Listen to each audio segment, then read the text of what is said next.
មុខងារពិសេសថ្មីនៅលើ ABA Mobile សម្រាប់អាជីវករគ្រប់គ្រងការលក់ដូរយ៉ាងងាយស្រួលនិងមានប្រសិទ្ធភាពកាន់តែពិសេសជាមួយមុខងារអាជីវករ ABA លោកអ្នកអាចស្នើសុំឲ្យ print code ABA KHQR ដឹកជូនតាមតម្រូវការមិនថាជាប្រភេទជើងបញ្ឈរបន្តោងកាត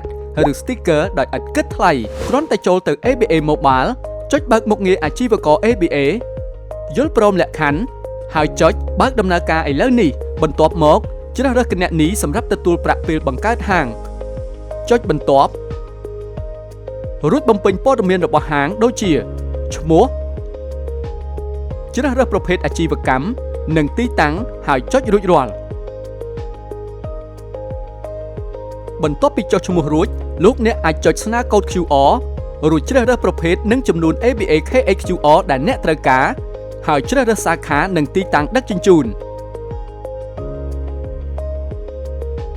ពេលរួចរាល់ក្រុមការងារ ABA នឹងដឹកជូនដល់ទីតាំង free តែម្ដងក្រៅពីស្នើ QR មុខងារអាជីវករ ABA ផ្ដល់ភាពងាយស្រួលដល់អ្នកលក់ដូរក្នុងការតាមដានប្រាក់ចំណូលប្រចាំថ្ងៃប្រចាំសប្ដាហ៍ប្រចាំខែនិងឆែកមើលរបាយការណ៍លក់គ្រប់យ៉ាងគឺស្វ័យប្រវត្តិច្បាស់លាស់ងាយស្រួលនិងឥតគិតថ្លៃ